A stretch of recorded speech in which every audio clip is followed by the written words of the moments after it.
step into the misty dawn of post-Roman Britain, where the fading echoes of empire meet the rise of a new world. Follow the lives of ordinary Britons, farmers, monks, fishermen, and nobles, as they navigate raiders, shifting traditions, and the birth of a resilient society. This is no tale of darkness, but a vibrant saga of adaptation and survival that forged the foundations of England. Popular culture makes the Dark Ages look like a complete black hole in history, a time when Rome's light went out and Britain plunged into complete barbarism and ignorance. But the reality, it was actually one of the most fascinating and formative periods in British history. And I'm about to show you exactly what your life would have been like if you'd been born in this misunderstood era. So, let's head back to post-Roman Britain. Trust me, it's going to be quite a ride. But first, get comfortable. Seriously, adjust those pillows. Pull up that blanket, because where we're going, you're going to want to be cozy. So, congratulations. You just woke up in Britain, circa 410 AD. The wooden shutters of your room barely hold back the gray morning light as you blink awake, not like your modern blackout curtains. These crude wooden slats let in drafts of cool, damp air. You're lying on a straw-filled mattress, nothing like your memory foam bed right now. The linen sheet beneath you is rough spun, and the woolen blanket covering your body is heavy, slightly itchy, but undeniably warm. Your breath forms small clouds in the air. April mornings in post-Roman Britain are still bitter cold. The fire in the central hearth of your family's home died down overnight, and no one's rekindled it yet. You sit up slowly, careful not to wake the others. Your two younger siblings sleep on pallets nearby, and you can hear your parents stirring in the adjacent room. Your family is fortunate. You live in what was once a modest Roman villa, not the massive estate of a governor, but a comfortable home built in a Roman style by your great-grandfather, who served as a minor official in provincial government. But Rome is gone now. The legions left last year. Emperor Honorius sent a letter telling Britain to look to its own defense. Some people say the empire will return. Others say it's gone for good. You rise and pad across the cold stone floor. The mosaic that once depicted Bacchus in his wine cup is cracked in several places now with no skilled artisans left to repair it. You've lived your entire 16 years in this house, but it feels different now. The plaster walls that once gleamed white are stained with soot from winter fires. The hypocaust, the underfloor heating system, hasn't worked properly in years. No one remembers how to fix it. You splash water from a ceramic basin onto your face, the shock of cold instantly driving away the last wisps of sleep. Then you scrub your teeth with a frayed twig, just as your mother taught you. Dental hygiene isn't completely forgotten, even if the finer points of Roman civilization are fading. Outside, a rooster crows. Time to start the day. You pull on a simple tunic made of locally woven wool dyed a muted blue with woad. Over this goes a cloak fastened at the shoulder with a bronze brooch, one of your most prized possessions passed down from your grandmother. Your leather shoes are worn, but serviceable. You tie leather thongs around your calves to keep your trousers from dragging. When you step into the main room, your mother is already kneeling at the hearth, coaxing flames from the embers with practiced motions. She doesn't look up as you enter. The bread needs kneading, she says.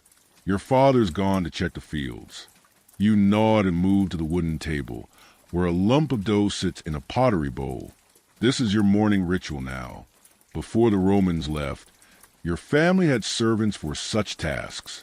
But they've all gone, some back to their villages. Others fled east with the retreating administration. Your fingers work the dough rhythmically. It's a simple mixture of barley and rye, not the fine wheat flour that once came from Gaul. The coarse texture feels familiar under your hands. Your stomach growls in anticipation, even knowing the resulting bread will be dense and heavy.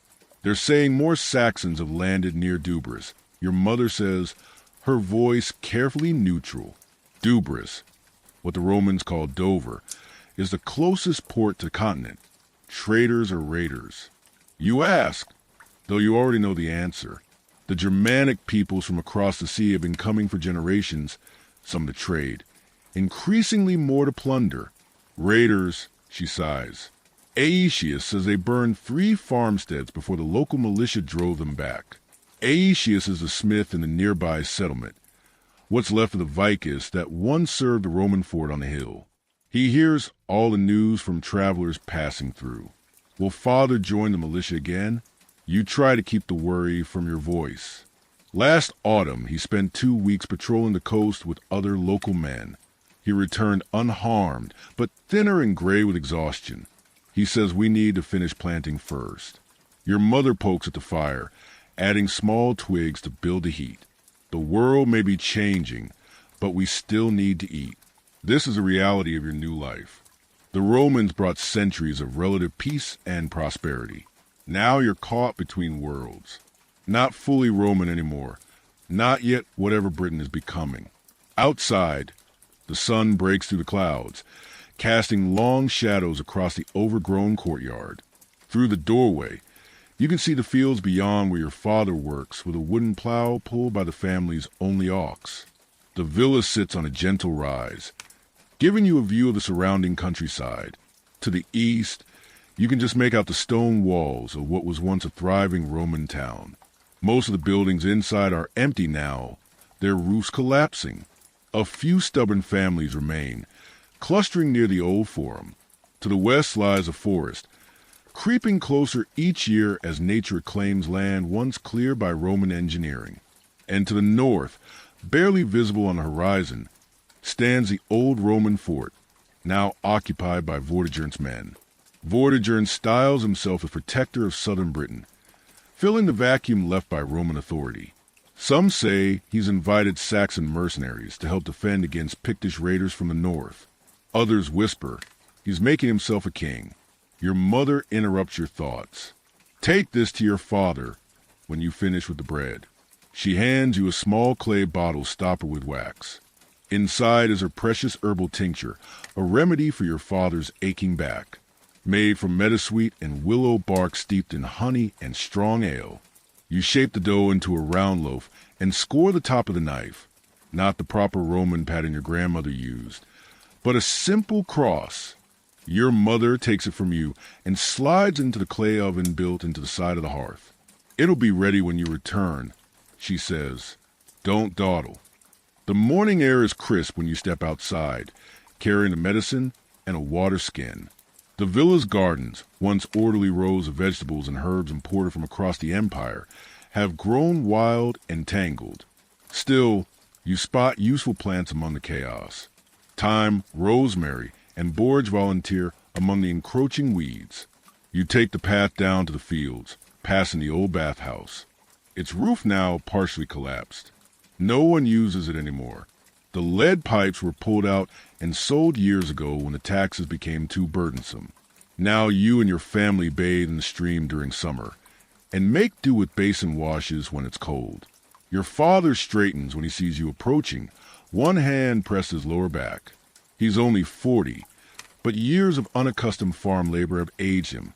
Before the Romans left, he was a tax collector, educated, literate in both Latin and Greek, able to calculate complex sums in his head. Now he's learning to be a farmer, his soft hands roughened by calluses, his pale skin tanned by the sun. Mother sent this, you say, handing him the medicine. He takes a grateful sip, wincing at the bitter taste. The barley field is nearly done, he says, gesturing to the plowed earth behind him. Tomorrow we'll start on the rye. Will it be enough? You can't help asking. Last winter was lean with stored food running out before spring arrived. Your father's face is grim, but determined. It must be. Rome won't feed us anymore. This is what everyone is learning now.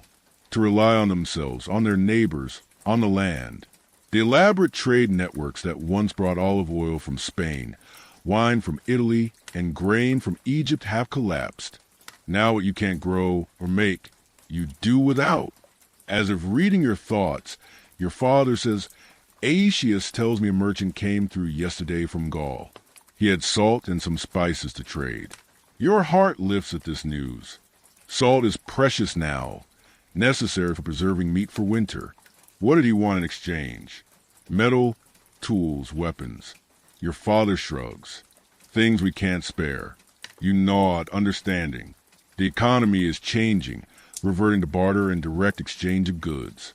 The Roman coins you still use among yourselves are becoming scarce, and many people distrust them anyway. A shout from the direction of the settlement interrupts your conversation. You both turn to see a rider galloping along the old Roman road, kicking up dust. Stay here, your father says, his voice sharp with sudden tension. He hands you the ox's lead and strides toward the road, one hand resting on the knife at his belt. You watch as he intercepts the rider, who reins in his lather horse. They speak briefly, your father's posture growing more rigid with each passing moment. When he returns to you, his face is ashen. What is it, you ask? Fear blooming in your chest. Raiders, he says simply. Not Saxons this time. Picts from the north. They've broken through near the old wall and are moving south. How many? Enough. He takes the ox's lead from your hand. Go back to the villa. Tell your mother to pack food and blankets.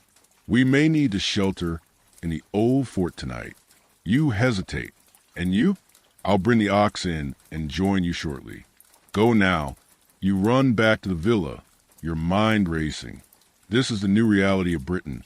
Without Rome's protection, threats can come from any direction. Saxons from the east, Picts from the north, Irish from the west. The old Roman defenses are crumbling, and the local militias are poorly organized and equipped. When you burst into the main room, your mother takes one look at your face and knows. She doesn't waste time with questions, immediately calling your siblings and beginning to gather essentials. Take only what we need for a few days, she instructs, her voice calm, but her movements quick and efficient. And bring your grandfather's old sword from behind the grain bins. This surprises you. The sword, a Roman gladius that your grandfather carried as an auxiliary officer, has hung and used for years. Father has his knife, you say. Your mother's eyes are hard. A knife may not be enough this time. You retrieve the sword wrapped in oilcloth to protect it from rust. It's heavier than you expected. The bronze hilt worn smooth from your grandfather's grip. You've never trained with it. Such military skills seemed unnecessary in your lifetime. Now you wish you had. Outside you hear shouting from the direction of the settlement. Smoke rises from one of the distant farmsteads. Your younger siblings, a boy of 10 and a girl of 7, watch wide-eyed as your mother stuffs bread, dried meat, and apples into a cloth sack. What about our things? Your sister asks, clutching her wooden doll. We'll come back for them, your mother assures her, though her eyes meet yours over the child's head. And you both know this is far from certain. The world is changing. The certainties of Roman life, the laws, the trade, the relative peace are gone. Now you must adapt as your ancestors did before Rome came. The knowledge is there in your blood and bones, passed down through generations of Britons who lived off this land long before the eagles came. You wrap the sword belt around your waist, adjusting it to fit your slimmer frame. It feels foreign yet somehow right, as if your grandfather's spirit approves of this moment. Your father appears in the doorway, breathless from running. They're closer than we thought, he says. No time for fort. We need to hide in the old storage caves by the stream. These caves, really just deep cellars dug into the hillside, were used by your great-grandfather to store grain and wine in the villa's prosperous days. They're damp and uncomfortable, but well hidden beneath thick vegetation. As your family hurries from the villa, you cast one last glance back at the only home you've ever known. The morning sun illuminates the weathered tile roof, the crumbling plaster walls, the remnants of Roman luxury slowly returning to the earth. Will you ever see it again? Will your children or grandchildren remember that once this was part of the greatest empire the world had ever known? For now, such questions must wait. Britain is entering its dark age, not because knowledge has disappeared or civilization has truly ended, but because the old certainties are gone. In this new world, survival comes first. Learning to adapt, To blend Roman ways with ancient British knowledge will determine whether your family thrives or perishes in the decades to come.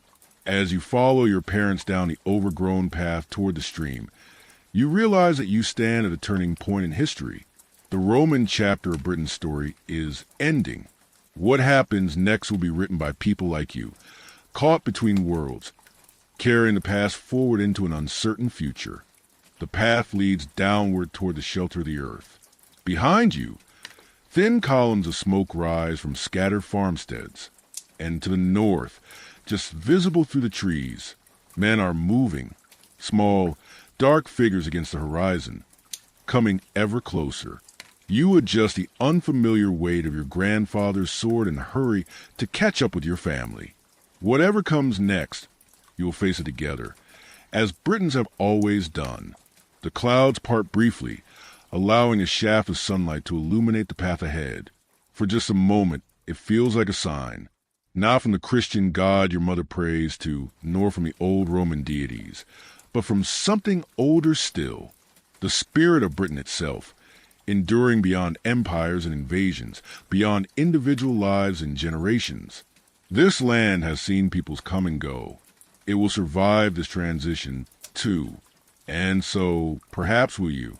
You quicken your pace, moving from the fading light of one age into the uncertain dawn of another. The small settlement of Glaston rises from the morning mist like a stubborn memory. 40 years have passed since Rome abandoned Britain, and the world has transformed around this cluster of wooden buildings nestled alongside the stone ruins of what was once a minor Roman trading post. You stand at the edge of the village common, your breath visible in the cool morning air. Smoke rises from thatch-roof houses, curling upward in lazy spirals. The village is coming alive around you. A half-century after the legions departed, Britain has fragmented into a patchwork of small communities. Some cling to Roman ways, others embrace older traditions, and many, like Glaston, have forged something new from the pieces of the past. You are the grandchild of that Romano-British family that fled the villa 2 generations ago. Their desperate flight to the countryside ended here among a group of survivors who banded together for protection and sustenance. Over time, what began as a temporary refuge became a permanent settlement. The sun breaks through the clouds, illuminating the modest wooden hall at the village center. Once a month, the village council meets there to settle disputes and make decisions. Your father is among them now, not because of Roman heritage, but because he's proven himself as a skilled carpenter and respected voice of reason. Elfwin, stop daydreaming and help me with these loaves. The voice breaks your reverie. Your Aunt Brianna stands at the communal bread oven, perspiration beading on her forehead despite the cool air. The stone oven, built with rock scavenged from the Roman ruins, serves the entire eastern portion of the village, and each family takes turns maintaining the fire and supervising the baking. You hurry over, using a long wooden paddle to remove several round loaves from the oven's depths. The bread is a far cry from the coarse barley loaves your ancestors ate in those first chaotic years after Rome's departure. This is proper wheat bread, made possible by the relative stability your community has achieved. Mind you, don't burn yourself, Brianna cautions, though her tone is affectionate. At 16, you're considered almost an adult, trusted with important tasks, yet still learning the complexities of village life. The aroma of fresh bread draws children like bees to honey. 2 small boys appear, hoping for scraps.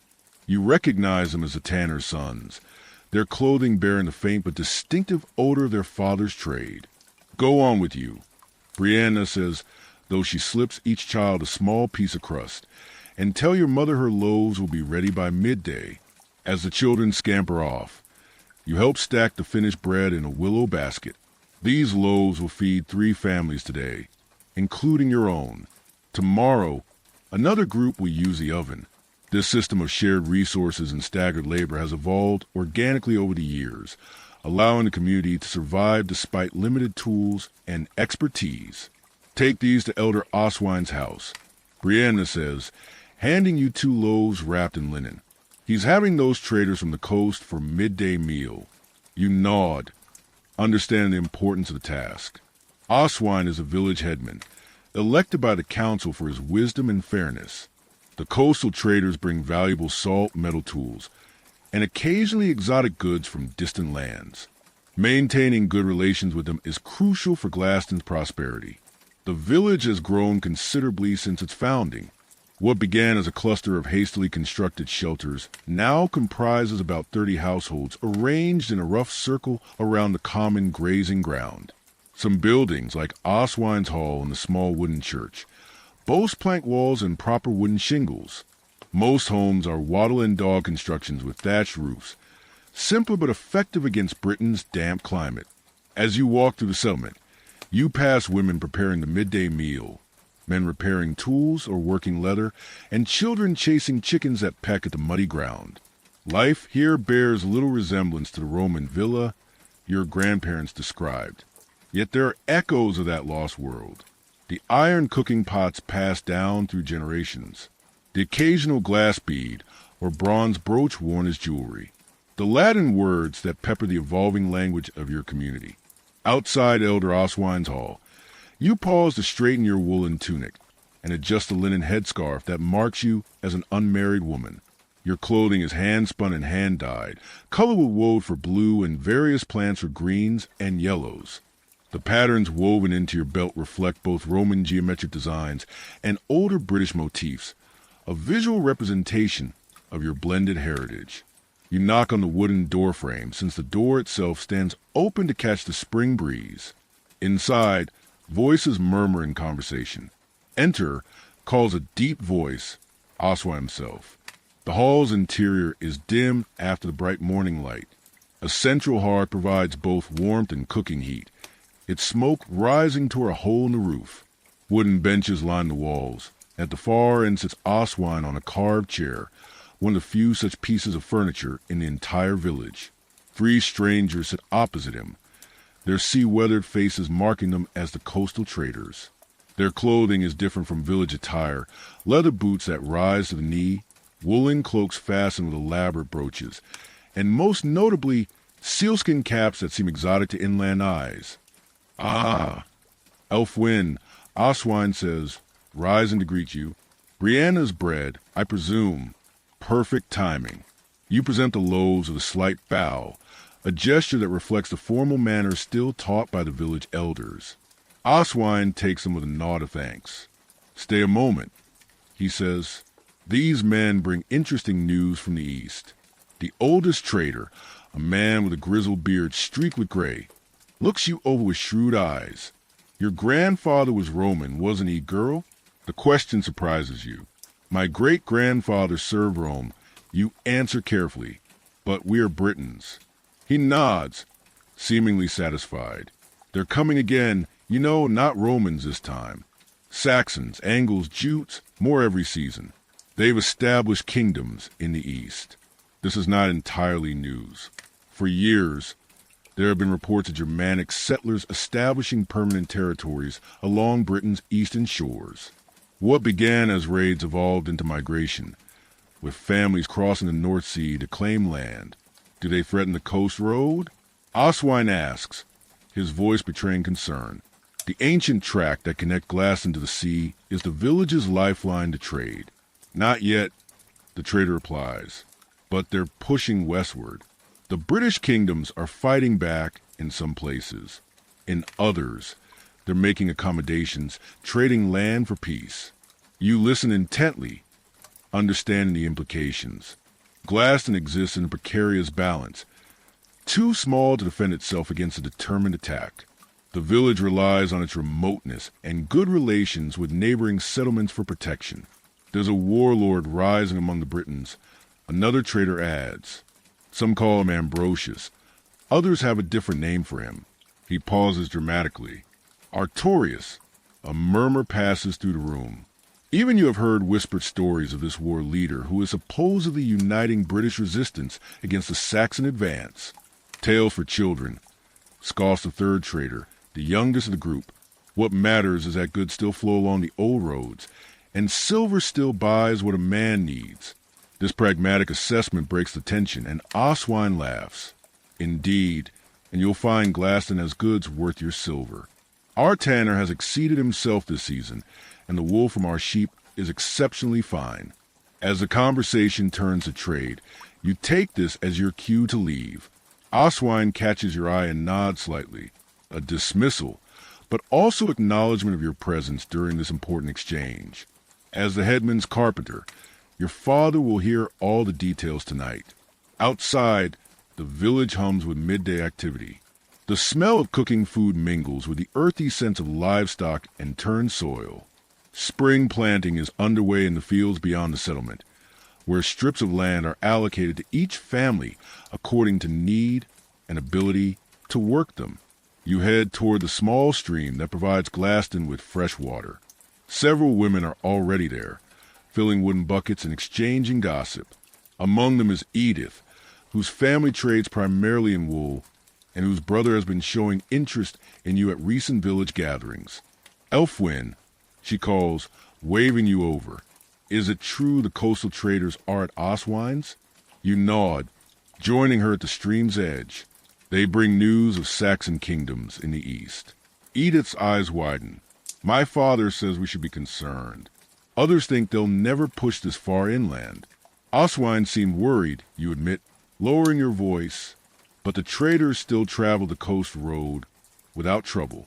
As you help Edith fill her bucket, your thoughts drift to the wider world beyond Glaston. Your grandparents spoke of a Britain fully integrated into a vast empire, with roads connecting it to distant Rome itself. That world is gone, yet people adapt. New connections form. New communities rise from the remnants of the old. The sound of a horn interrupts your musing. A single clear note that echoes across the settlement. Everyone freezes, conversations halting mid-sentence. A second blast follows, and tension visibly drains from villagers. Two blasts mean visitors, but not danger. Had it been a single prolonged note, every man would be reaching for weapons. Every woman gathering children. Travelers on the North Road. Someone calls out, and curious villagers begin moving toward the village entrance. You and Edith join the small crowd gathering to witness the newcomers. Visitors are relatively uncommon in spring, when most communities are focused on planning. They typically bring news, goods for trade, or occasionally new skills. The travelers appear around the bend in the road. A group of 7 people leading 4 pack horses. Their clothing marks them as neither coastal traders nor people from the nearby British settlements. They wear long robes belted at the waist, and several carry wooden staffs topped with simple crosses. Monks, whispers Edith beside you from the north. Christianity has maintained a foothold in Britain since Roman times, though practices vary widely from place to place. Glaston's small wooden church serves both Christians and those who maintain older beliefs, with the village priest negotiating a pragmatic balance between traditions. The monks approach Oswine, who has emerged from his hall, to greet them. The villagers watch with undisguised curiosity as formal greetings are exchanged. Then, to everyone's surprise, Oswine gestures toward the church and leads the visitors in that direction. What do you suppose they want? Edith asks. Perhaps they journey to establish a new monastery, you suggest. I've heard they seek remote places for their settlements.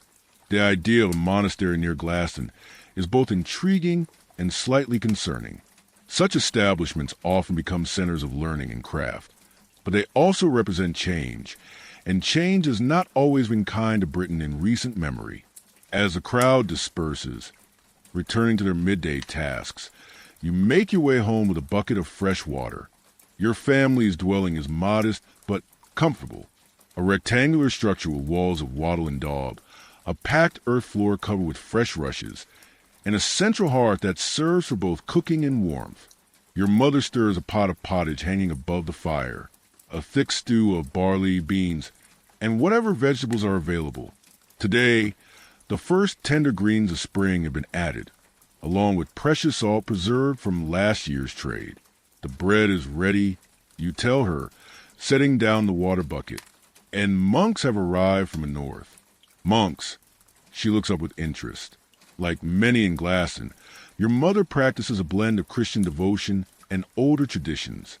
She wears a cross carved from jet alongside a small amulet of polished amber inherited from her grandmother. I wonder if they bring books. Books are rare treasures now. Your family owns none, though your father can read the Latin script taught to him by his father. Literacy has declined since Roman times, but hasn't disappeared entirely. In Glaston, the priest maintains a few precious manuscripts, and some elders teach children their letters using sticks in the dirt or chalk on slate.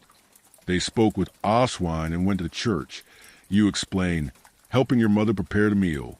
Your younger brothers will return hungry from the fields where they're helping with planting, and your father has been working since dawn on repairs to the village palisade. The simple wooden fortification encircling Glaston is another adaptation to post-Roman life, not as formidable as Roman walls or the hill fort of ancient times. It nevertheless provides some protection against wild animals and small groups of raiders. Each family contributes to its maintenance according to their abilities. As you work, you reflect on how your community has created a new way of life from the fragments of the past. Roman techniques for agriculture blend with older British farming methods. Christian prayers mingle with pre-Roman rituals for planting and harvest. Latin words pepper the evolving language spoken in Glaston, neither fully Roman nor purely British, but something new emerging from a meeting of cultures. This is a reality of Dark Age Britain, not a descent into complete barbarism, as later histories might suggest, but a time of adaptation, of holding on to useful knowledge while developing new solutions to the challenges of a changed world. The aroma of the cooking pottage fills a small house, and your stomach rumbles in anticipation. Midday meal is the largest of the day, providing strength for afternoon work. In the evening, you'll likely have bread with cheese or perhaps leftover stew, eaten as the light fades and the village prepares for sleep. Outside, you hear the shouts of children playing, the rhythmic sound of the blacksmith's hammer, the bleating of sheep being driven to fresh pasture. Life continues in this small community, changed from Roman times, yet thriving in its own way, creating the foundations of what will someday be medieval England. The story of Britain isn't ending with Rome's departure. It's simply turning a page, beginning a new chapter written by people like you and your neighbors in Glaston. Ordinary men and women adapting to extraordinary times, their daily lives forming the bridge between ancient past and medieval future. The last rays of sunset cast long shadows across the valley as you make your way along the winding path. 100 years have now passed since the Romans departed Britain, and the island is transformed once again. The wooden cross atop the small stone church catches the fading light, gleaming like a beacon against the deepening blue sky. This is Lindisfarne, Holy Island, connected to the Northumbrian mainland by a narrow causeway that disappears beneath the tide twice each day. It's a fitting symbol for Britain itself in this age of transition, sometimes connected to the wider world, sometimes isolated, existing in the liminal space between old ways and new. You are Cuthbert, a novice at the island's monastery. At 17, you spent 3 years under the guidance of the monks, learning letters, prayers, and the crafts that sustain this isolated community. Your family, humble shepherds from the nearby hills, gave you to the church as a boy, hoping to secure you a better life than they could provide. The wicker basket on your arm is heavy with freshly collected eggs from the monastery's hens. These will become part of tomorrow's simple breakfast, eaten after dawn prayers. Your woolen robe, undyed and rough-spun, keeps the evening chill at bay as you hurry to complete your chores before vespers. Behind you rises the monastery itself, not the grand stone structure that future generations will build, but a collection of simple buildings constructed in the Irish tradition brought by Bishop Aidan. The main church is stone, but the living quarters, workshops, and refectory are timber-framed with walls of wattle and daub and roofs of thatch. Smoke rises from the kitchen hearth where Brother Oswald prepares the evening meal of fish stew and barley bread. As you approach the monastery gate, you pause to observe a group of local people gathering near the small wooden cross that marks the boundary between the sacred enclosure and the secular world. They brought offerings, fish, honey, a wheel of cheese, seeking blessing for a sick child who lies bundled in his mother's arms. Brother Ethelwald meets them, his tonsured head bowed in greeting. Though the monastery follows Roman practices in matters of faith, the monks understand the importance of serving the local population, many of whom blend Christian devotion with older beliefs. The healing prayers Ethelwald will offer combine scripture with traditional knowledge of herbs and remedies. This pragmatic approach has served the Church, well as Christianity gradually spreads across Britain. The old gods are not directly challenged but slowly absorbed, their sacred sites repurposed, their festivals given Christian significance. The people's need for divine intercession for healing and protection remains constant, even as the names they invoke change. You slip past the gathering and enter the monastery grounds. In the central courtyard, several brothers are completing their daily tasks. Two elderly monks carefully tend the herb garden that provides both food and medicine. A middle-aged brother painstakingly repairs a damaged fishing net. Three novices near your age-scrubbed wooden platters with sand in preparation for the evening meal. Cuthbert, the voice belongs to Brother Bede, the monastery's teacher and your particular mentor. Though only 30, Bede's reputation for learning extends beyond Lindisfarne. He beckons you toward the small wooden hut that serves as the scriptorium. Inside, precious manuscripts line crude wooden shelves, fewer than 20 volumes in total, each representing untold hours of labor. A slanted writing desk occupies the center of the room, where a half-finished page awaits completion. I have something to show you, Bede says, carefully unrolling a piece of vellum. A letter from Canterbury. The Archbishop seeks information about our practices here in Northumbria. The implications are significant. Since Augustine's mission to Kent a generation ago, Roman Christianity has been advancing northward, sometimes clashing with the Irish traditions that took root in northern Britain.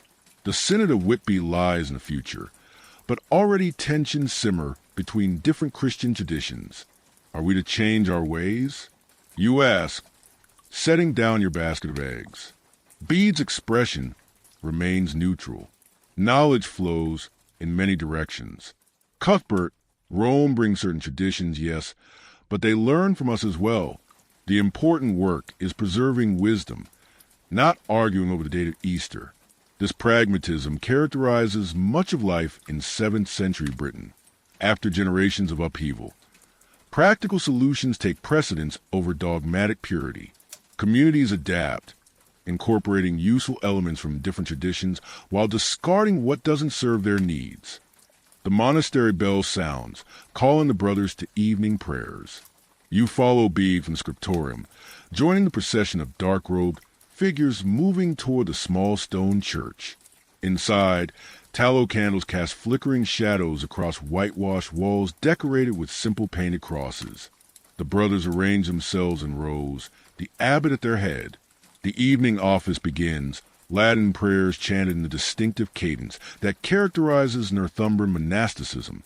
Though you understand only portions of the ancient language, the rhythm is soothing, creating a sense of connection to something larger and more enduring than individual lives.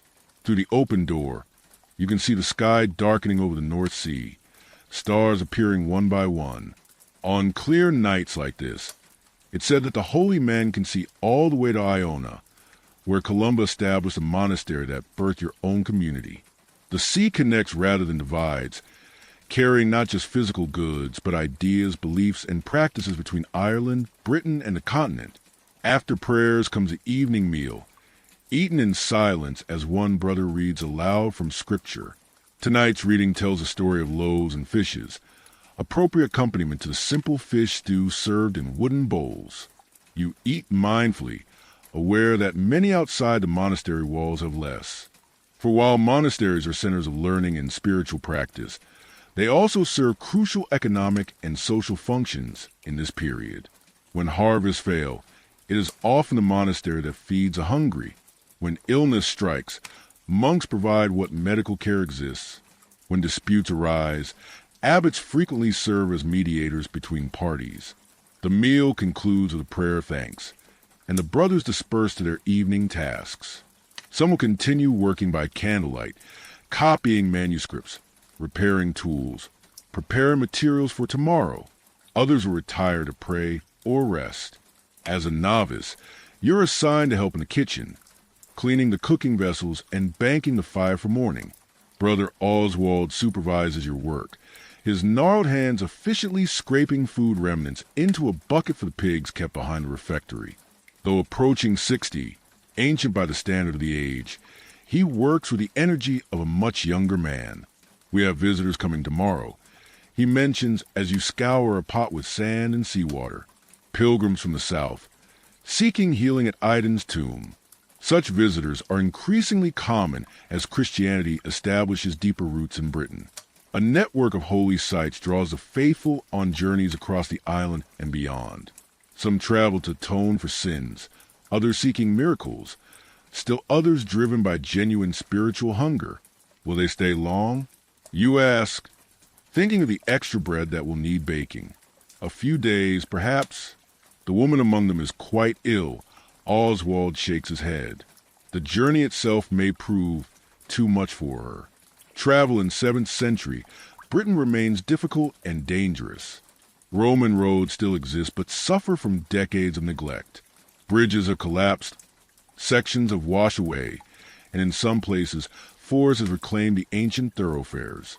Still, people move about the island more than casual observation might suggest. Traders, missionaries, pilgrims, and occasionally armies crisscross the landscape. Your work complete, you step outside into full dark of early evening. The monastery is quieting now. Brothers retire into the dormitory for the night's rest before Matins calls them to prayer again in the pre-dawn hours. A few candles still burn in the church, where the abbot and senior monks continue their devotions. At the edge of the monastery grounds, you pause to look toward the mainland. Pinpricks of light mark the fishing village that has grown alongside the religious community. Humble homes housing those who serve the monastery in various capacities. Boatmen who ferry visitors and supplies, shepherds who tend the monks' flocks, craftspeople who assist with building and repairs. This symbiotic relationship between secular and religious communities characterizes much of Britain in this period.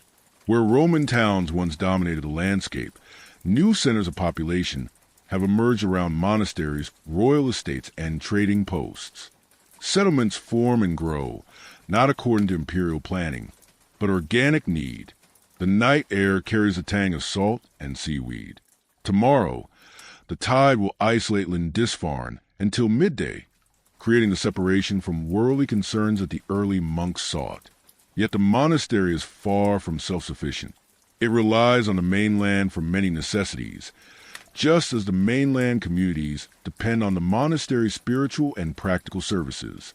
A movement near the shore catches your attention. A small boat pulling up on the beach.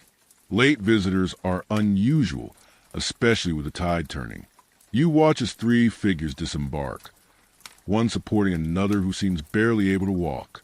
The third figure glances in your direction, and even in the dim light, you recognize Brother Egbert, who left 2 weeks ago to visit a nobleman taken ill near Bamborough. The fact that he returns after dark with companions in obvious distress suggests urgency. You hurry to meet them, calling softly so as not to disturb the evening quiet. Brother Egbert, do you need assistance? His face, when you reach him, is drawn with exhaustion. Cuthbert, good. Help me bring them to the infirmary. The woman has fever, and the man was wounded defending her from robbers on the road. The woman is unconscious, her skin burning to the touch as you help carry her. The man limps beside you, one arm wrapped in a blood-soaked cloth. Neither wears the simple clothing of local people. Their garments, though travel-stained, are finely woven and dyed in rich colors. Who are they? You ask Egbert as you approach the small building that serves as the monastery's hospital. The Thane of Elphinstone and his sister. Egbert replies quietly. They journey to pray for the recovery of their father, who lies near death. They were set upon by brigands 2 days' journey south of here. The information gives you pause. These are people of rank, members of the warrior aristocracy that has emerged in post-Roman Britain. The Thane, despite his injury, carries himself with the confidence of one accustomed to command. The sword at his side, temporarily peace-bound with cord and respect for the holy site, marks him as a fighting man. Brother Wilfred, the monastery's infirmarian, takes charge immediately upon your arrival. He directs you to prepare poultices of herbs while he examines the patients. The small room, illuminated by rushlights, smells of dried herbs and sickness. The wound is clean, Wilfred pronounces after inspecting the man's arm, but the lady burns with fever. We must reduce the heat. What follows is a practical demonstration of 7th century medicine, a blend of herbal knowledge inherited from Roman physicians, folk remedies passed down through generations of British healers, and Christian prayers for divine intervention. Willow bark for pain and fever, honey to prevent corruption of wound, compresses of cool water, invocations to saints known for healing miracles. The Thane watches anxiously as his sister is tended. Will she live? He asks finally, his accent marking him as someone from the southern kingdoms. Wilfred's answer is measured. Her life is in God's hands. We will do what we can. This balance between human effort and divine will characterize the age. People work with the tools and knowledge available to them, while recognizing the limits of their understanding. Prayer and practical action go hand in hand. As you assist with grinding herbs or the healing poultices, you observe the interaction between the noble visitors and the monks. There is mutual respect despite their different stations. The monastery transcends traditional social boundaries, bringing together men from various backgrounds in common purpose. Some brothers, like the abbot, come from noble families.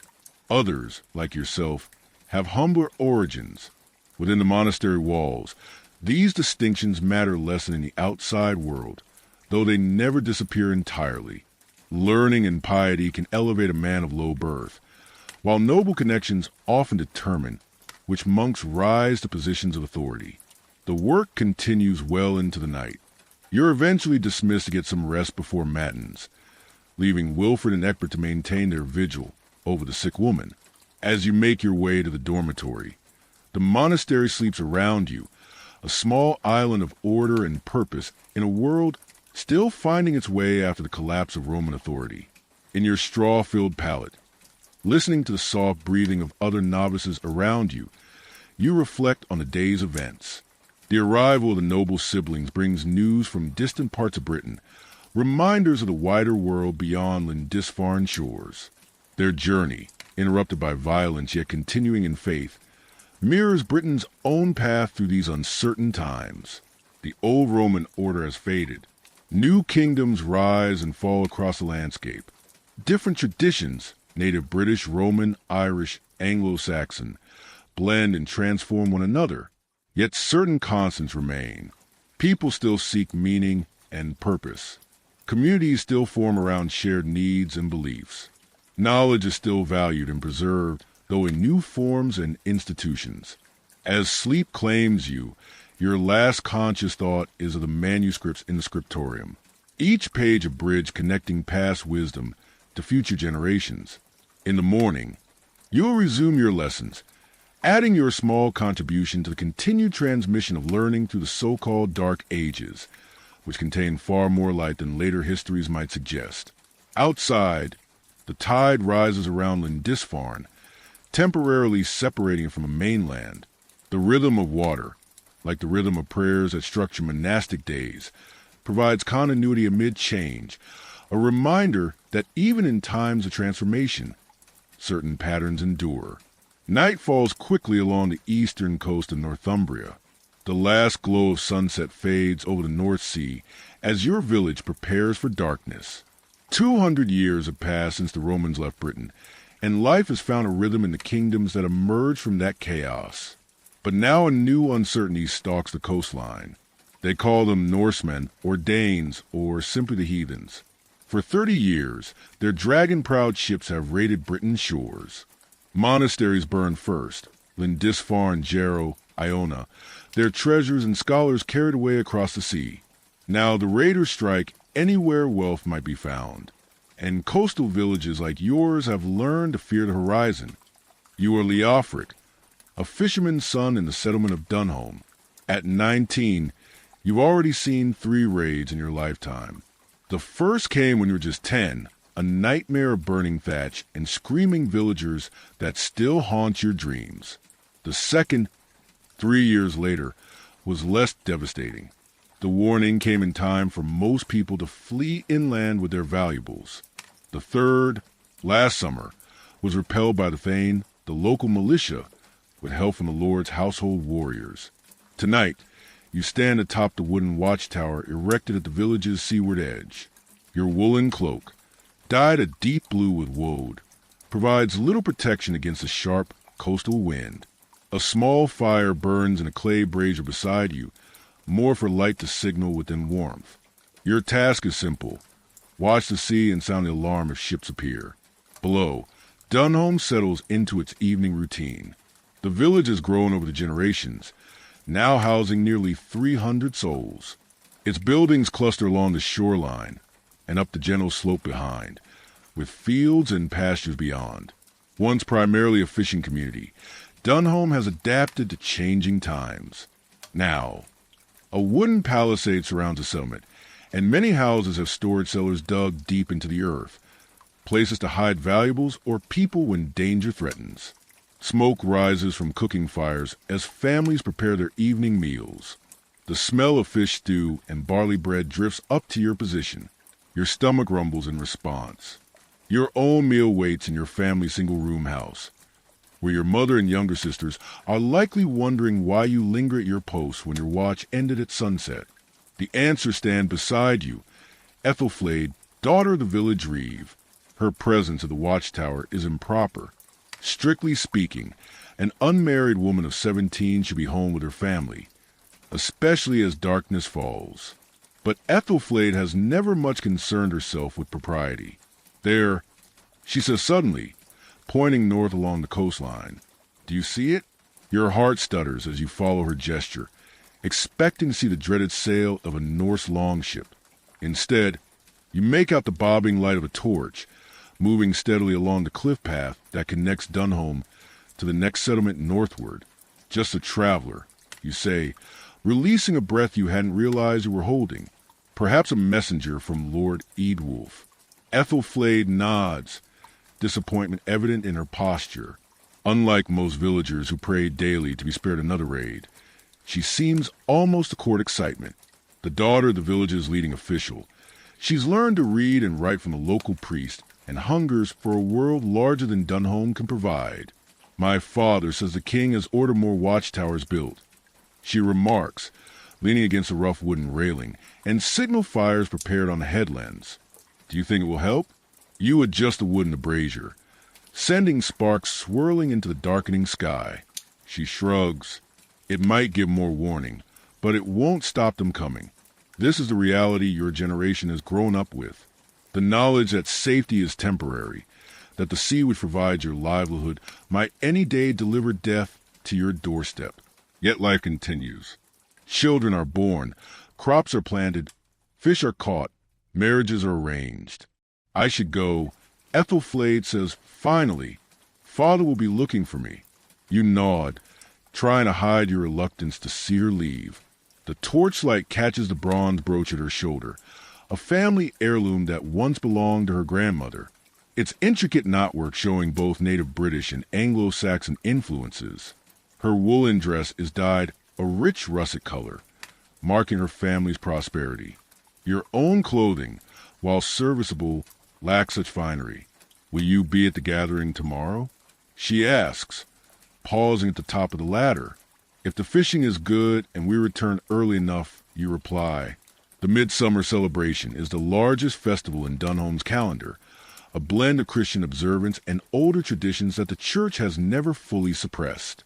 She smiles, a quick flash of teeth in the gathering darkness. Until tomorrow, then, you watch her descend the ladder and cross the open ground toward the cluster of buildings. Her father's house is one of the largest in the village, a rectangular hall with walls of split timber rather than the wattle and daub used for most dwellings. As reeve, Ethel oversees the village's day-to-day governance on behalf of Lord Eadwulf, whose fortified estate lies half a day's journey inland. When she disappears from view, you turn your attention back to the sea. Night has fully claimed the horizon now, but the quarter moon provides enough light to make out the line where water meets sky. Your watch will last another hour until Senrid, the tanner's son, comes to relieve you. The North Sea stretches before you, a vast highway connecting Britain to Scandinavia, Frisia, and beyond. The same waters that bring raids also carry trade. Amber and furs from the north, wine and fine metalwork from the south, ideas and information from everywhere. Dunholm may seem isolated, but it exists within a complex network of connections that span hundreds of miles. Movement along the shoreline catches your eye. A group of men pulling a fishing boat above the tide line. You recognize your father among them, which means their day's work is finally done. The boat is heavy, requiring 6 men to drag it across the pebbled beach to safety. Tomorrow, well before dawn, they'll push it back into the surf and row out to check the fishing nets. Your own boat, smaller, designed for 1 or 2 people, rests nearby. You'll take out at dawn to check the crab pots laid in the shallow waters near the headland. This rhythm of work dictates life in Dunholm. The sea and seasons govern when to fish, when to plant, when to harvest. The church calendar determines when to feast, when to fast, when to celebrate or mourn. These patterns provide structure in uncertain times, connecting you to both your ancestors and descendants. The sound of singing drifts up from the village. Evening prayers from the small wooden church. Unlike the grand stone minsters in larger settlements, Dunholm's church is a humble structure built by the villagers themselves after converting from their older beliefs. The priest, Father Cuthbert, serves not only Dunholm but 2 other nearby communities, rotating between them throughout the week. Christianity has taken firm root in Northumbria after centuries of gradual conversion, yet older practices persist, particularly in matters of birth, death, and the turning of seasons. Tomorrow's midsummer celebration will include Christian prayers alongside traditions that stretch back to pre-Roman times. The singing fades and the village grows quieter. Families retreat into their homes for the night. In most households, the pattern is similar. A single room where all members sleep, with perhaps a curtain offering minimal privacy for parents. Beds consist of straw pallets raised slightly off the packed earth floor, with woolen blankets for warmth. In poorer homes, family members sleep close together for additional warmth, while wealthier households might have a proper wooden bedstead for the parents. Your own family's dwelling falls somewhere in the middle, modest but comfortable by the standards of the time. Your father is respected for his skill as a fisherman and boat builder. Your mother's weaving is sought after for its quality. Together, they provided a stable life for you and your 3 younger sisters, even in these unstable times. Footsteps on the ladder announce Senrid's arrival to take over the watch. He climbs into view, a sturdy young man a few years older than yourself. Anything? He asks by way of greeting. Just a traveler on the north path. You reply, gesturing toward your brazier. The fire's freshly fed, should last your watch. He nods, taking your place at the railing. They say a ship was spotted near Tynemouth yesterday. Might have been Norse. Might not. This is how information travels in your world. Fragmentary, often delayed, impossible to verify without seeing for yourself. Yet, such scraps of news are vital. A report of Norse ships to the north might mean nothing, or it might give precious hours of warning before an attack. I'll tell my father, you say, wrapping your cloak tighter as you prepare to descend. Good watching. The climb down is familiar, each rung of the ladder worn smooth by countless hands. At the bottom, you pause to look back at the watchtower silhouetted against the night sky. It's a simple structure, 4 posts supporting a platform, but it represents how your community has adapted to the Norse threat. 20 years ago, no such precaution existed. Now, it's unthinkable to leave the coast unwatched. The path home takes you past the village's central area, where a large fire pit stands ready for tomorrow's celebration. Several men work by torchlight, arranging benches and tables borrowed from various households. Among them is the smith Wulfgar, hammering supports into place with a spit that will hold a roasting ox. Originally from Mercia, Wulfgar came to Dunholm 5 years ago after his own village was destroyed in a raid. His skills quickly made him indispensable, and he married a local widow within a year of his arrival. This pattern, displacement, movement, integration, plays out across Britain as communities are disrupted and reformed by violence and necessity. Leofric, Wulfgar calls, seeing you pass. Is your father back? Just now, bringing in the boat, you confirm. Good. Tell him I finished the new oarlocks. He can collect them tomorrow. You nod and continue homeward. The smith's work is another example of adaptation. Traditional Anglo-Saxon smiths work primarily with iron, but Wulfgar has incorporated techniques learned from examining captured Norse weapons and tools. The result is stronger, more flexible metalwork that serves the community's needs better than before. This exchange of knowledge, forced by conflict but beneficial nonetheless, occurs throughout Britain. Norse language seeps into local dialects. Norse ship designs influence local boat building, even as communities resist raiders. Your family's house stands near the southern edge of the village, like most dwellings in Dunholm. It's a simple rectangular structure with walls of wattle and daub and a thatched roof. A small vegetable garden occupies the space behind, providing cabbage, onions, and beans to supplement the fish that forms the basis of your diet. Light flickers through the single small window, a luxury many homes lack. The opening is covered with oil parchment rather than glass, allowing some illumination while keeping out the worst of the elements.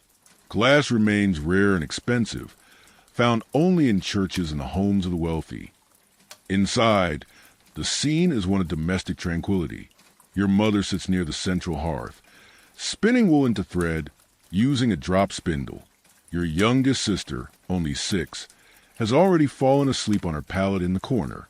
The other 2 girls, 12 and 14, work on simple embroidery by the light of a rush lamp, a shallow dish of fish oil with a wick of twisted plant fiber. Your father sits on a room's only proper chair, mending a fishing net with practiced motions. He looks up as you enter, his weathered face creasing in a smile. Any ships on the horizon? He asks, the question only half joking. It's the same greeting he offers whenever you return from watch duty. None tonight, you reply, hanging your cloak on a wooden peg. But Senrid says there was word of a sighting near Tynemouth. Your father's hands still momentarily, then resume their work. Could be traitors, could be trouble. We'll know soon enough. This stoic acceptance characterizes your community's response to danger. There's no point dwelling on threats you cannot control. Better to acknowledge them, prepare as best you can, and continue with life's necessities. Your mother rises to serve you dinner. A wooden bowl of fish stew, thick with barley and the spring's first vegetables, accompanied by a chunk of dark bread. The family has already eaten, but your portion was kept warm near the fire. You eat hungrily, the day's work having burned through the midday meal hours ago. Father Cuthbert says we should pray especially for protection tomorrow, your younger sister mentions, looking up from her embroidery. He fears the celebration might draw attention if raiders are nearby. The midsummer gathering, with its bonfire and feast, could indeed be visible from the sea on a clear night. Yet canceling it would mean surrendering another small joy to fear, something the village has become increasingly reluctant to do.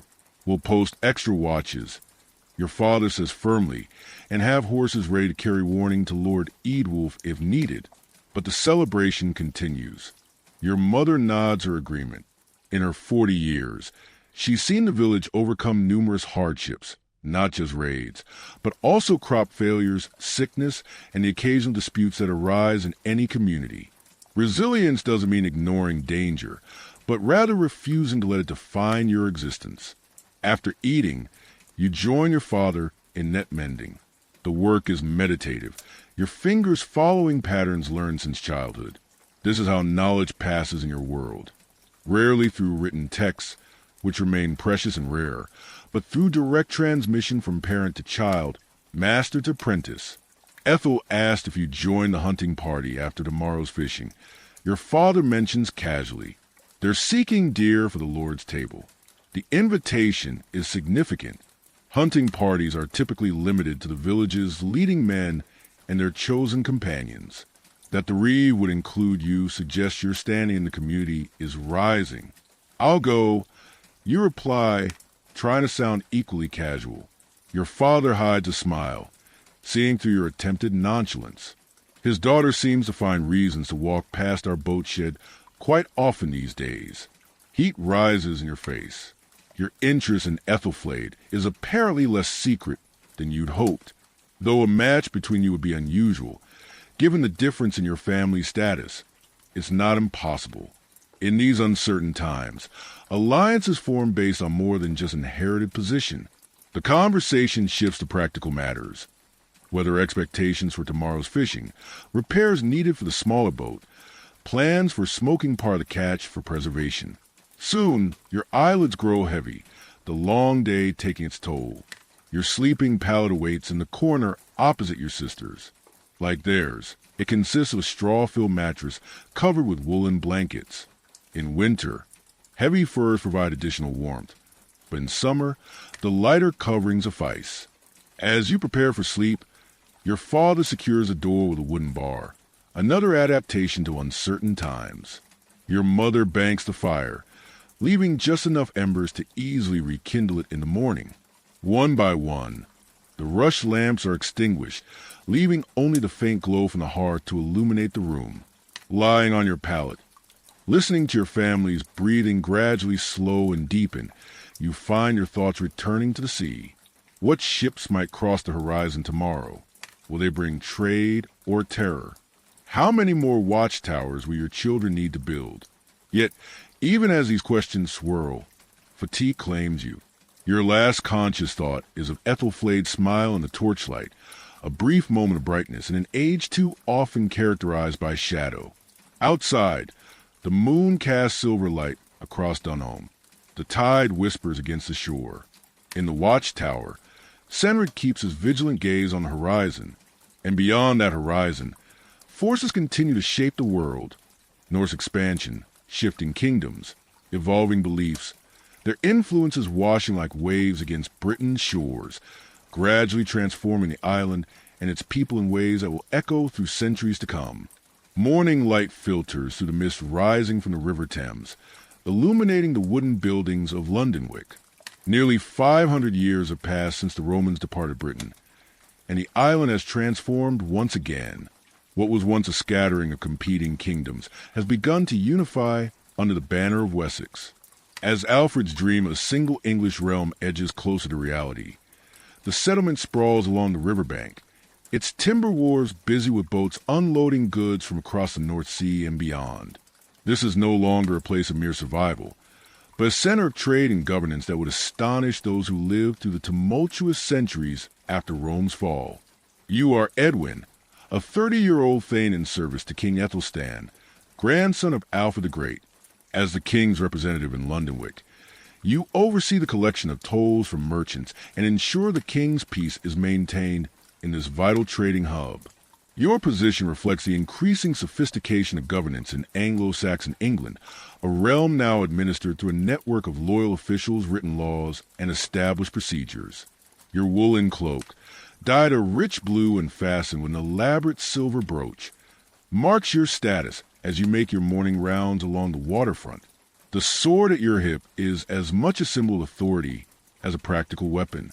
Your boots, crafted from finely tanned leather, have never trudged behind a plow or stood in fishing boats.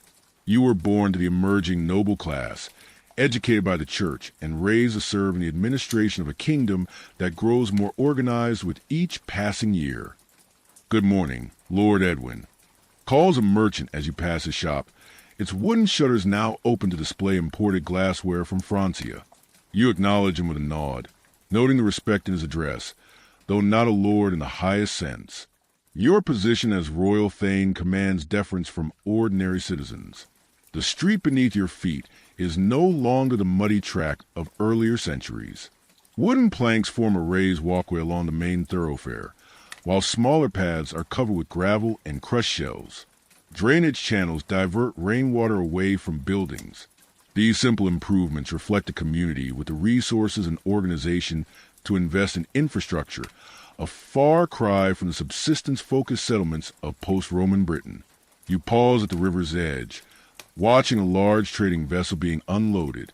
The ship's design shows clear Norse influence, with shallow draft and wide hull optimized for both sea voyages and river navigation. Ironic, you reflect that the very people who once raided these shores have now contributed so much to Britain's maritime capabilities. The cargo reveals the extent of trade networks in the supposedly dark age. Barrels of wine from Francia, bolts of silk from Byzantium, amber from the Baltic, and spices from lands so distant that few can name them accurately. Each item will be assessed and taxed according to the king's decree, the revenue helping to fund the governance of the emerging English state. A clerk approaches, clutching a wooden writing tablet covered in wax. Literacy, once the domain of only monks and the highest nobility, has expanded among those who serve in administration. The clerk himself is likely of common birth, educated in a church school to serve the growing bureaucracy.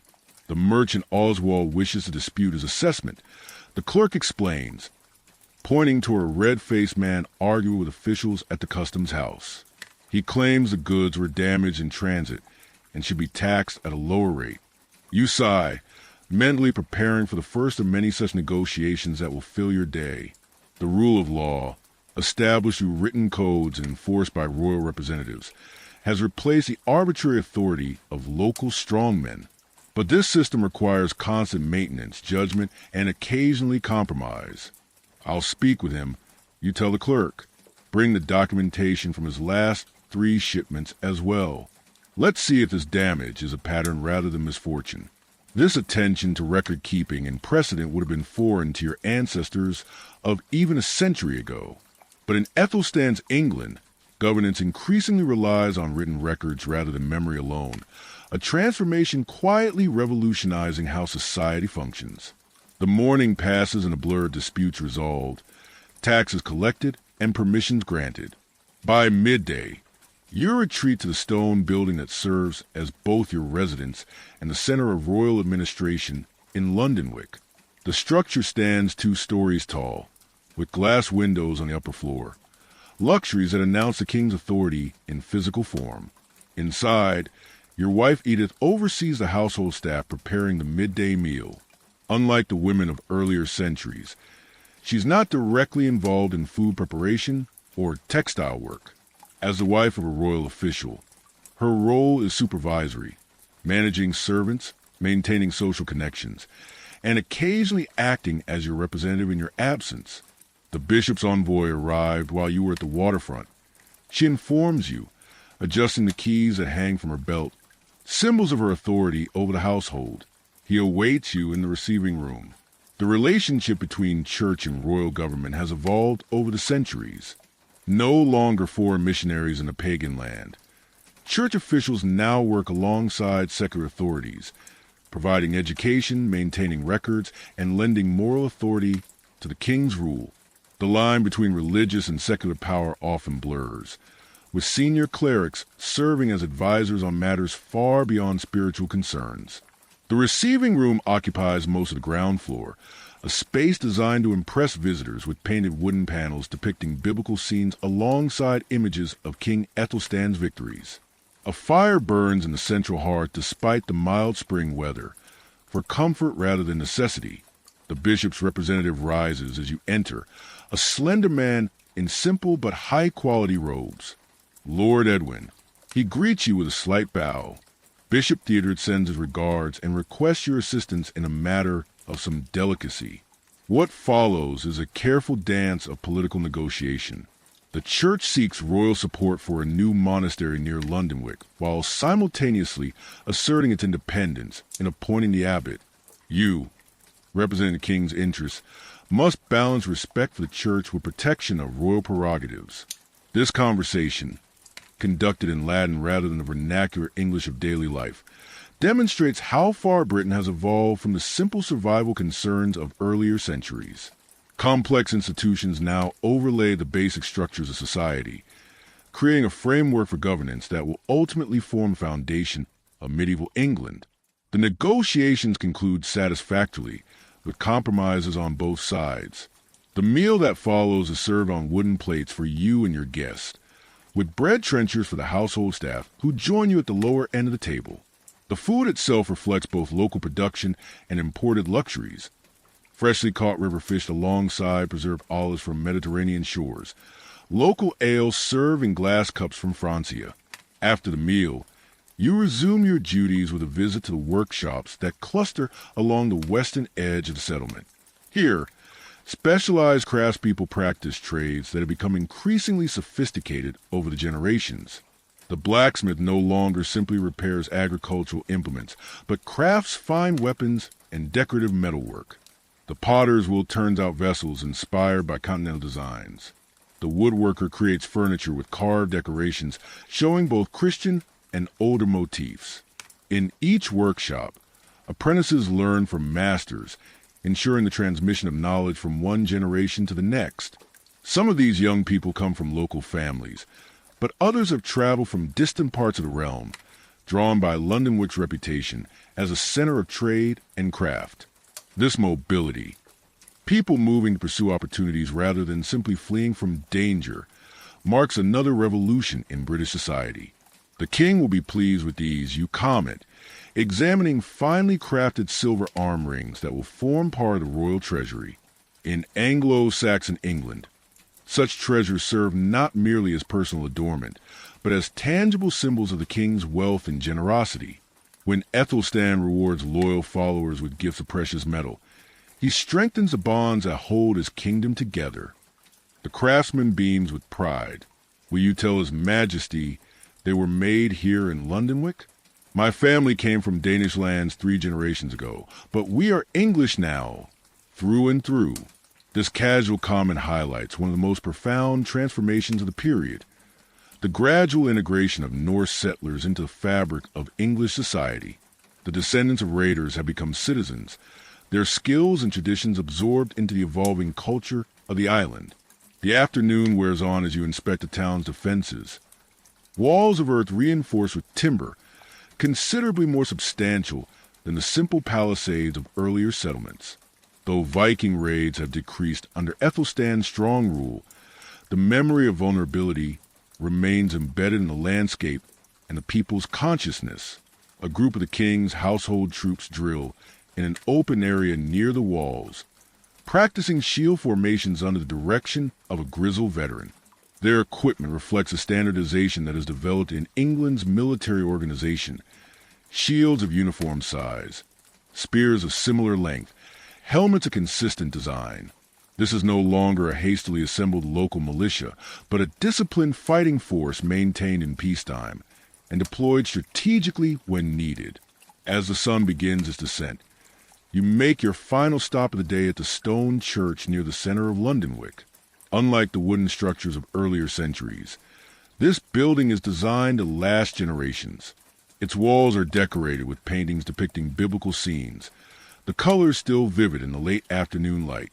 Inside, a priest teaches a small group of boys to read and write, sons of merchants and minor officials preparing for roles in the increasingly literate administration of church and state. They practice on wax tablets, similar to those used by your clerk, carefully forming Latin letters while simultaneously learning the concepts those symbols represent. You pause to observe, remembering your own education in a similar setting.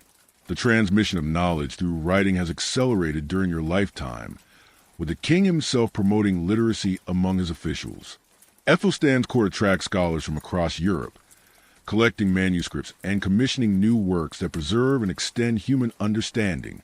This quiet scene of education represents a profound truth about the so-called Dark Ages of Britain.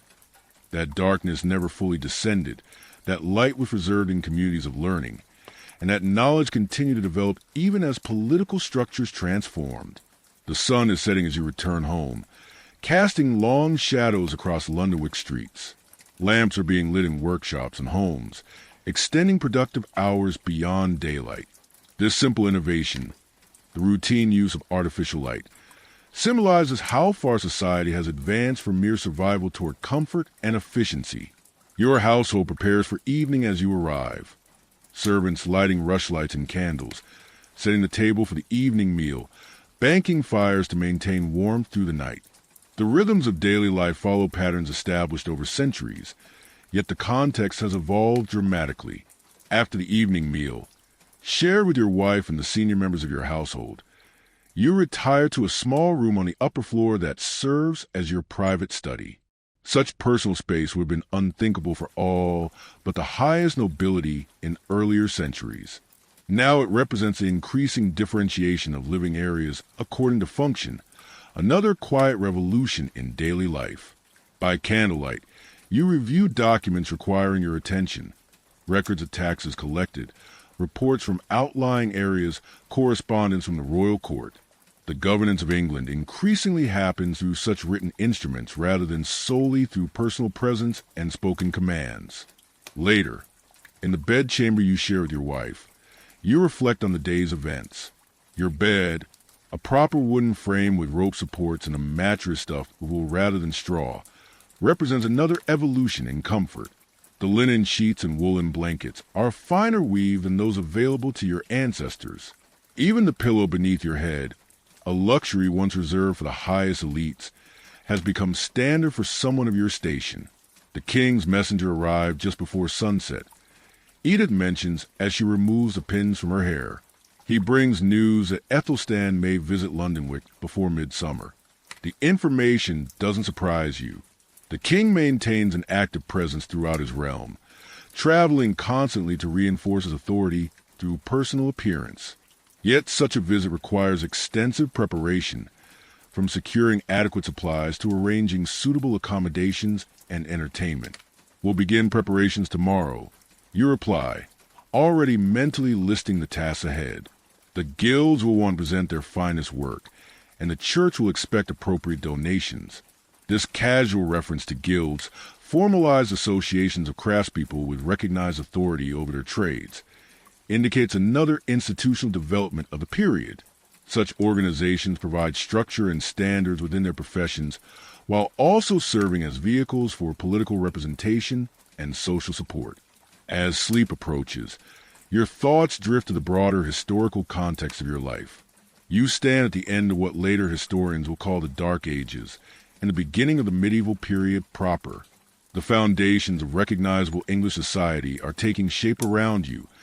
Common law, administrative structures, urban centers, specialized craft production, standardized currency, and increasingly centralized authority. Yet these developments didn't appear suddenly from nowhere. They emerged gradually through the centuries that followed Rome's departure, built by countless individuals adapting to changing circumstances, preserving useful knowledge while developing new solutions to evolving challenges. The people who lived through those supposedly dark centuries never saw themselves as languishing in some benighted era.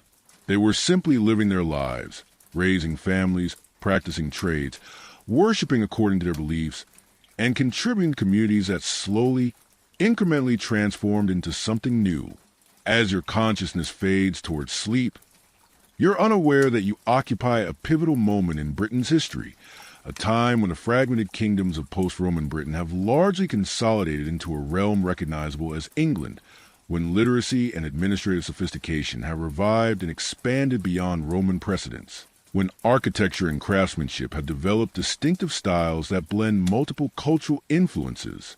You're equally unaware that future generations will look back on your era not as a continuation of darkness, but as the early light of medieval civilization, a society building the foundations of institutions and practices that will endure for centuries to come.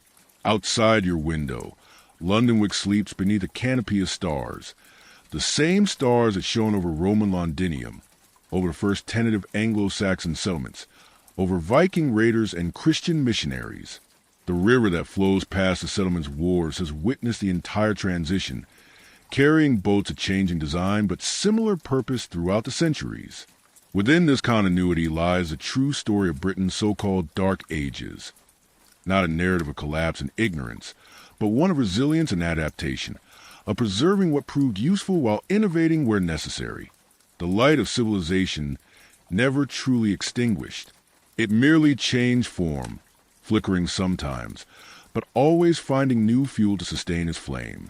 As sleep claims you fully, the rhythms of your breathing merge with those of your wife beside you, of your household around you, of Lundenwic beyond your walls, of England stretching to horizons you've never personally witnessed.